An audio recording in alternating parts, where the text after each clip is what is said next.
GSTR 3B GSTR 3B monthly റിട്ടേൺസിൻ്റെ ക്ലാസ്സാണ് നൽകുന്നത്. GSTR 3B എന്ന് പറയുമ്പോൾ നമ്മൾ ഗവൺമെൻറ്റിലോട്ട് ടാക്സ് അടക്കുന്ന പ്രോസസ്സാണ്. ആദ്യം നമ്മൾ പ്രൊഡക്റ്റുകൾ വാങ്ങിയിട്ടുണ്ടാവും. നമ്മൾ വാങ്ങിയ ബില്ലുകൾ നമ്മൾ എവിടെ നിന്നാണോ വാങ്ങിയത് അവർ ആഡ് ചെയ്യും. നമ്മൾ വിറ്റ ബില്ലുകൾ നമ്മൾ തന്നെ ആഡ് ചെയ്യണം. അതാണ് GSTR 1. അപ്പോൾ GSTR 1ൻ്റെ ക്ലാസ് ആദ്യം പറഞ്ഞിട്ടുണ്ട്, അതൊന്ന് നോക്കിയാൽ മതി. അപ്പോൾ അതിൽ GSTR 1 നമ്മൾ ചെയ്യുന്നത് നമ്മളെ എല്ലാ സെയിൽസ് ബില്ലുകളും ആഡ് ചെയ്യലാണ്. അപ്പോൾ സെയിൽസ് ചെയ്ത ബില്ലുകളും പർച്ചേസ് ചെയ്ത ബില്ലുകളും തമ്മിലുള്ള ഡിഫറൻസ് എമൗണ്ട് ആണ് നമ്മൾ ഗവൺമെൻറ്റിക്ക് ടാക്സ് അടക്കേണ്ടി വരിക. അപ്പോൾ ആ ടാക്സ് അടക്കുന്ന പ്രോസസ്സാണ് നമ്മൾ GSTR 3B ചെയ്യുക. GSTR 3B മന്ത്ലി റിട്ടേൺസ് ആണ് പറയാൻ പോകുന്നത്. മാസം മാസം ഗവൺമെൻറ്റിക്ക് ടാക്സ് അടക്കുന്ന കമ്പനികൾ ചെയ്യേണ്ട ഫയൽ റിട്ടേൺസ് ആണ് പറയാൻ പോകുന്നത്, ഫയലിംഗ് ആണ് പറയാൻ പോകുന്നത്. അപ്പോൾ GSTR 3B എങ്ങനെ ചെയ്യാം? ഇതിന് മുമ്പായിട്ട് നമ്മൾ GSTR 1 ആഡ് ചെയ്യണം. അത് എല്ലാ മാസം ലാസ്റ്റ് ഡേറ്റ് 11-ാം തീയതി ഒരു ഡ്യൂ ഡേറ്റ് വരിക, 11-ാം തീയതി ആയിരിക്കും വരിക. അപ്പോൾ അത് ആഡ് ചെയ്യണം. അതിനുശേഷം GSTR 3B ആഡ് ചെയ്യണം. അത് എല്ലാ മാസം 20 അല്ലെങ്കിൽ 21-ാം തീയതി ആയിരിക്കും അതിൻ്റെ റിട്ടേൺസ് വരുന്നത്. അപ്പോൾ നമ്മൾ GSTR 3B എന്നുള്ളത് എങ്ങനെ ചെയ്യാം, ഫയൽ ചെയ്യാം എന്നുള്ളതിനെ കുറിച്ചാണ് പറയാൻ പോകുന്നത്. ആദ്യം നമ്മൾ ഗൂഗിളിൽ പോയിട്ട് നമ്മളെ വെബ്സൈറ്റ്, നമ്മളെ അക്കൗണ്ടിലോട്ട് കയറണം. നമ്മളെ യൂസർ നെയിമും പാസ്വേഡും കൊടുത്തിട്ട് കയറണം. യൂസർ നെയിമും പാസ്വേഡും കൊടുത്തിട്ട് എങ്ങനെ കയറാന്നുള്ളത് നമ്മൾ GSTR 1 പഠിപ്പിച്ചപ്പോൾ അതിൻ്റെ ക്ലാസ്സിൽ പറഞ്ഞിട്ടുണ്ട്. അപ്പോൾ ആ GSTR 1ൻ്റെ ക്ലാസ് കണ്ടവർക്ക്, അല്ലെങ്കിൽ അതിൽ നമ്മളെ ലിങ്കിൽ പോയിട്ട് കാണുക, അതിനകത്ത് പോയി കണ്ടാൽ നിങ്ങൾക്ക് അത് മനസ്സിലായി എങ്ങനെ നമ്മളെ യൂസർ അക്കൗണ്ടിലോട്ട് ലോഗിൻ ചെയ്ത് കയറാം. യൂസർ അക്കൗണ്ടിലോട്ട് കയറുന്നതിന് വേണ്ടിയിട്ട് നമ്മൾ ഗൂഗിളിൽ പോവുക. ഗൂഗിളിൽ പോയിട്ട് GST ലോഗിൻ സെർച്ച് ചെയ്തെടുക്കുക. സെർച്ച് ചെയ്തിട്ട് നമ്മൾ യൂസർ നെയിമും പാസ്വേഡും ഒക്കെ കൊടുത്തിട്ട് നമ്മൾ അക്കൗണ്ടിലോട്ട് കയറണം. അങ്ങനെ അക്കൗണ്ടിലോട്ട് കയറി കഴിഞ്ഞാൽ ആദ്യം വരുന്ന വിൻഡോ ഇതുപോലത്തെ വിൻഡോ ആയിരിക്കും. ഈ വിൻഡോ ആയിരിക്കും വരും. ലോഗിൻ ചെയ്തതിന് ശേഷം ഇങ്ങനെ ഒരു വിൻഡോ വരും. ഈ വിൻഡോ വരും. ഈ വിൻഡോയിൽ ഇവിടെ ഒരു ഡാഷ്ബോർഡ് എന്ന ബട്ടൺ ഉണ്ടാവും. ഡാഷ്ബോർഡ്, അത് ക്ലിക്ക് ചെയ്യുക. ഡാഷ്ബോർഡ് ക്ലിക്ക് ചെയ്തതിന് ശേഷം ഇവിടെ താഴോട്ട് വന്നു കഴിഞ്ഞാൽ ഇവിടെ ഫയൽ റിട്ടേൺസ് എന്ന ബട്ടൺ ഉണ്ടാവും. ഫയൽ റിട്ടേൺസ് ക്ലിക്ക് ചെയ്തതിന് ശേഷം നമ്മൾ ഇയർ സെലക്ട് ചെയ്യണം, വർഷം സെലക്ട് ചെയ്യണം, ക്വാർട്ടർ സെലക്ട് ചെയ്യണം, അതുപോലെ മാസം മന്ത് സെലക്ട് ചെയ്യണം. ഈ 3 സെലക്ട് ചെയ്തിട്ട് ഇവിടെ സെർച്ച് എന്നുള്ള ബട്ടൺ ഉണ്ട്. ആ സെർച്ച് എന്ന ബട്ടൺ ക്ലിക്ക് ചെയ്യാം. സെർച്ച് ക്ലിക്ക് ചെയ്ത് അതുപോലെ വരുന്നതാണ്. ഇവിടെ വരും GSTR 3B എന്ന് പറഞ്ഞു. GSTR 3B ഇത് 20-ാം തീയതിയാണ് ലാസ്റ്റ് ഡേറ്റ്. ഡ്യൂ ഡേറ്റ് വരുന്നത് 20-ാം തീയതിയാണ്. ഈ GSTR 3B നമ്മൾ ഫയൽ ചെയ്യാൻ വേണ്ടിയിട്ട് ഇവിടെ ക്ലിക്ക് ചെയ്യുക. ഈ 3Bയിൽ ക്ലിക്ക് ചെയ്യുക. ക്ലിക്ക് ചെയ്തിട്ട് ഉടൻ തന്നെ അടുത്ത വിൻഡോ വരും. അടുത്ത വിൻഡോ ഇതുപോലെ ഒരു വിൻഡോ ആണ് വരിക. ഇവിടെ ഒരു 6 ബട്ടൺസ് ഉണ്ട്. ഇവിടെ 6 കാര്യങ്ങളുണ്ട്. ഇവിടെ ഈ ഓരോന്നും ക്ലിക്ക് ചെയ്തിട്ട് നമ്മളത് കൺഫേം ചെയ്യണം. ഓരോ ബട്ടൺസും ക്ലിക്ക് ചെയ്തിട്ട് ഈ 6ഉം ക്ലിക്ക് ചെയ്തിട്ട് കൺഫേം ചെയ്യണം. അപ്പോൾ ആദ്യം നമ്മൾ ഈ 3.1 എന്നുള്ളത് ഇതിൽ ക്ലിക്ക് ചെയ്യുന്നു. ഇതിൽ ക്ലിക്ക് ചെയ്തതിന് ശേഷം നമ്മളിവിടെ കാണിക്കും ടാക്സ് എമൗണ്ട് ഒക്കെ കാണിക്കും കേട്ടോ. സെൻട്രൽ ടാക്സിൻ്റെ എമൗണ്ട് ഇവിടെ കാണിക്കുന്നുണ്ട്. CGSTയുടെ എമൗണ്ടാണ് കാണിക്കുന്നത്, സംഖ്യയാണ് അവിടെ കാണിക്കുന്നത്. നമ്മൾ ഇതിൽ ക്ലിക്ക് ചെയ്യണം. എന്നിട്ട് കൺഫേം ക്ലിക്ക് ചെയ്യണം.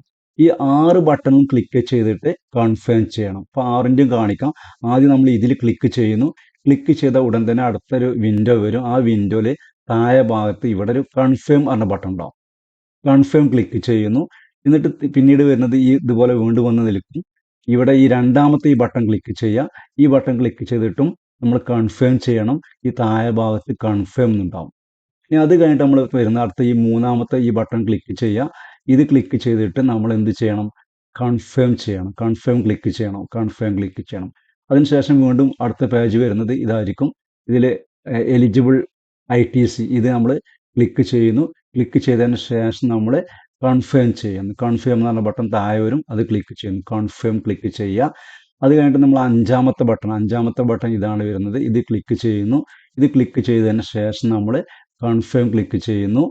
ഇനി ആറാമത്തെ ബട്ടൺ ഇതാണ്. ഇത് ക്ലിക്ക് ചെയ്യുന്നു. ഇത് ക്ലിക്ക് ചെയ്തതിന് ശേഷം നമ്മൾ കൺഫേം ക്ലിക്ക് ചെയ്യുന്നു. അതിന് ശേഷം നമ്മൾ താഴോട്ട് വന്നിട്ട് ഇവിടെ ഉണ്ടാവും സേവ് ബട്ടൺ ക്ലിക്ക് ചെയ്യാം. സേവ് GSTR 3Bയുടെ ഫോം നമുക്ക് സേവ് ചെയ്ത് വെക്കാൻ വേണ്ടിയിട്ട് GSTR 3B ക്ലിക്ക് ചെയ്യാം. അത് കഴിഞ്ഞിട്ട് പ്രിവ്യൂ കാണാൻ വേണ്ടി നമ്മൾ ടാക്സിൻ്റെ പ്രിവ്യൂ കാണിക്കാൻ വേണ്ടിയിട്ടാണിത്. പ്രിവ്യൂ ക്ലിക്ക് ചെയ്യുക. പ്രിവ്യൂ ക്ലിക്ക് ചെയ്തതിന് ശേഷം ഇത് ഡൗൺലോഡ് ചെയ്യാനുള്ള ഓപ്ഷൻ വരും. നമ്മൾ GST-3Bയുടെ ഫോം നമുക്ക് അതിൻ്റെ ബില്ല് അല്ലെങ്കിൽ അതിൻ്റെ ഫോം നമുക്ക് ഡൗൺലോഡ് ചെയ്യാനുള്ള ഓപ്ഷൻ ഉണ്ട്. ഡൗൺലോഡ് ക്ലിക്ക് ചെയ്യാം. ഡൗൺലോഡ് ക്ലിക്ക് ചെയ്തതിന് ശേഷം ഇവിടെ ഇതുപോലൊരു ഓപ്ഷൻ വരും. പ്രൊസീഡ് ടു പേയ്മെൻറ്റ്, ക്യാഷ് അടക്കാൻ വേണ്ടിയിട്ടാണ്.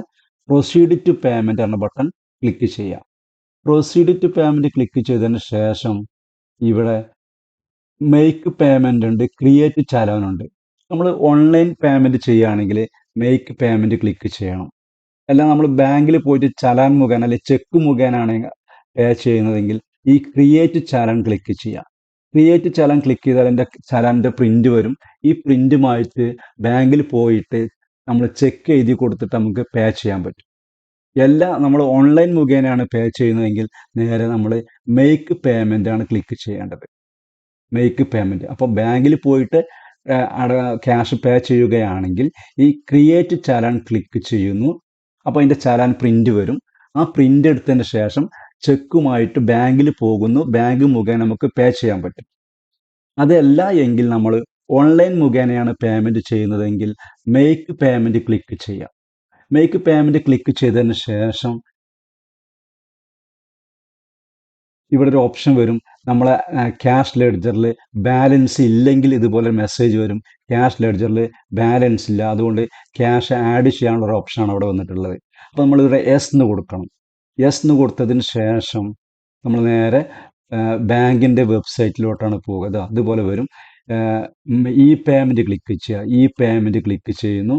എന്നിട്ട് ജനറേറ്റ് ചലാൻ ക്ലിക്ക് ചെയ്യുന്നു. ജനറേറ്റ് ചലാൻ. അതിന് ശേഷം ഇവിടെ നമ്മൾ പ്രിഫേർഡ് ബാങ്ക് സെലക്ട് ചെയ്യുക, ക്ലിക്ക് ചെയ്യുക. Preferred bank. അപ്പോൾ നമ്മൾ ആഡ് ചെയ്തിട്ടുള്ള ബാങ്കുകൾ ഇവിടെ കാണിക്കും. ഏത് ബാങ്ക് മുഖേനയാണോ പേയ്മെൻറ്റ് നടത്തുന്നത് ആ ബാങ്ക് സെലക്ട് ചെയ്യുന്നു. ഇപ്പോൾ ഇവിടെയുള്ള ബാങ്ക് HDFC ആണ്. ആ ബാങ്ക് സെലക്ട് ചെയ്യുന്നു. എന്നിട്ട് മേക്ക് പേയ്മെൻറ്റ് ക്ലിക്ക് ചെയ്യുക. മേക്ക് പേയ്മെൻറ്റ് ക്ലിക്ക് ചെയ്യുക. മേക്ക് പേയ്മെൻറ്റ് ക്ലിക്ക് ചെയ്ത ഉടൻ തന്നെ ഇങ്ങനൊരു ഓപ്ഷനാണ് വരിക. ഇവിടെ ക്ലിക്ക് ഹിയർ എന്നുള്ള ഓപ്ഷൻ അത് ക്ലിക്ക് ചെയ്യുക. അത് ക്ലിക്ക് ചെയ്ത ഉടൻ തന്നെ നേരെ ബാങ്കിൻ്റെ സൈറ്റിലോട്ടാണ് പോകുക. ബാങ്കിൻ്റെ യൂസർ നെയിമും പാസ്വേഡും കൊടുത്തിട്ട് നമുക്ക് കയറിയിട്ട് അതിന് പേയ്മെൻറ്റ് നടത്താൻ പറ്റും. അവിടെ ഒരു OTP വരും. നമ്മൾ മൊബൈലിലോട്ട് ഒരു OTP വരും. ആ OTP തെറ്റാതെ ടൈപ്പ് ചെയ്ത് കൺഫേം ചെയ്യണം. അപ്പോൾ നേരെ അത് ബാങ്കിൻ്റെ പ്രോസസ്സാണ് വരുന്നത്. അപ്പോൾ ഇത് ക്ലിക്ക് ചെയ്ത നേരെ എന്താ വരുന്നത്, അടുത്ത വിൻഡോ വരുന്നത് ഈ ബാങ്കിൻ്റെ യൂസർ നെയിമും പാസ്വേഡും കൊടുത്ത് ബാങ്കിൻ്റെ സൈറ്റിലോട്ട് കയറാനുള്ള ഓപ്ഷനാണ് വരുന്നത്. അവിടുന്ന് ക്യാഷ് പേ ചെയ്യുന്ന എൻട്രി പാസ് ചെയ്യണം. അതായത് അവിടെ നമുക്കൊരു OTP വരും. ആ OTP കൊടുത്തിട്ട് കൺഫേം ചെയ്യേണ്ട ഒരു ഓപ്ഷൻ വരും. അപ്പോൾ നമ്മളെ ബാങ്ക് അക്കൗണ്ടിൽ നിന്ന് പൈസ GSTയുടെ വെബ്സൈറ്റിലോട്ട് കയറും, അല്ലെങ്കിൽ നമ്മളെ അക്കൗണ്ടിലോട്ട് കയറും. അതിനുശേഷം നമ്മൾ ചെയ്യേണ്ടത് പേയ്മെൻറ്റ് ചെയ്ത് കഴിഞ്ഞാൽ ഇതുപോലെ ഓഫ്സെറ്റ് സക്സസ്ഫുൾ എന്ന മെസ്സേജ് വരും. എന്നിട്ട് ഓക്കെ ക്ലിക്ക് ചെയ്യുക. ഓഫ്സെറ്റ് സക്സസ്ഫുൾ വന്നിട്ട് ഓക്കെ എന്ന ബട്ടൺ ക്ലിക്ക് ചെയ്യുക. ഓക്കെ എന്നുള്ള ബട്ടൺ ക്ലിക്ക് ചെയ്ത് നേരെ ഇങ്ങനെ വരും വെബ്സൈറ്റ്. വീണ്ടും നമ്മൾ GSTയുടെ സൈറ്റ് തന്നെയാണ് ഇവിടെ കാണിക്കുന്നത്. ഇവിടെ പ്രൊസീഡ് ടു ഫയൽ എന്ന ബട്ടൺ ഉണ്ടാകും. പ്രൊസീഡ് ടു ഫയൽ അതിൽ ക്ലിക്ക് ചെയ്യുന്നു. പ്രൊസീഡ് ടു ഫയൽ ക്ലിക്ക് ചെയ്തതിന് ശേഷം ഇവിടെ നേരെ ഒരു വെരിഫിക്കേഷൻ ഓപ്ഷൻ വരും. ഇവിടെ നമ്മൾ ഒരു ടിക്ക് മാർക്ക് ഉണ്ട്, ശരി മാർക്ക് ഉണ്ട്, അത് ടിക്ക് ചെയ്ത് കൊടുക്കുക. അതിന് ശേഷം ഇവിടെ ഓതറൈസ്ഡ് സിഗ്നേച്ചർ വരും. പേര് സെലക്ട് ചെയ്യാനുള്ള ഓപ്ഷൻ വരും. പേര് സെലക്ട് ചെയ്യണം. ഇവിടെ ക്ലിക്ക് ചെയ്തിട്ട് പേര് സെലക്ട് ചെയ്യാം. അതിനുശേഷം നമ്മൾ ചെയ്യേണ്ടത് ഫയൽ GSTR-3B വിത്ത് EVC ഇലക്ട്രോണിക് വെരിഫിക്കേഷൻ കോഡ് ഇതിൽ ക്ലിക്ക് ചെയ്യാം. ഫയൽ GSTR-3 ഫയൽ ചെയ്യാൻ പോവുകയാണ്. അപ്പോൾ ഫയൽ GSTR-3B വിത്ത് EVC ക്ലിക്ക് ചെയ്യുന്നു. EVC ക്ലിക്ക് ചെയ്തതിന് ശേഷം നമ്മൾ ഇവിടെ ഒരു OTP ഓപ്ഷൻ വരും. ഇവിടെ നമ്മൾ OTP കൊടുക്കണം. നമ്മൾ രജിസ്റ്റർ ചെയ്ത മൊബൈലിലോട്ട് OTP വരും. ആ OTP ഇവിടെ ടൈപ്പ് ചെയ്യുന്നു. എന്നിട്ട് വെരിഫൈ ക്ലിക്ക് ചെയ്യുന്നു. വെരിഫൈ ക്ലിക്ക് ചെയ്യാം.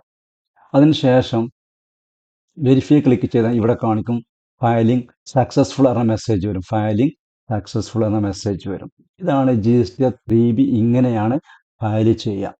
ഈ ഫയൽ ചെയ്തതിന് ശേഷം നമ്മൾ ഡാഷ്ബോർഡിൽ പോയി നോക്കിക്കഴിഞ്ഞാൽ ഈ 3B എന്നുള്ള ഓപ്ഷൻ്റെ ഇവിടെ നമ്മൾ ഫയൽഡ് എന്നാണ് കാണിക്കുക. 3B എന്നുള്ളിടത്ത് എന്ത് കാണിക്കും, ഫയൽഡ്. മുമ്പ് ഇവിടെ ഒരു ഡേറ്റ് ആണ് കാണിച്ചിട്ടുണ്ടാവുക. ആ ഡേറ്റ് മാറിയിട്ട് എന്തായിട്ടുണ്ടാവും, ഫയൽ ചെയ്തു എന്നുള്ളത് ആയിട്ടുണ്ടാവും. ഇങ്ങനെയാണ് GSTR-3B ഫയൽ ചെയ്യുക. Okay, thank you. ക്ലാസ് മനസ്സിലായി എന്ന് വിചാരിക്കുകയാണ്. താങ്ക്സ്.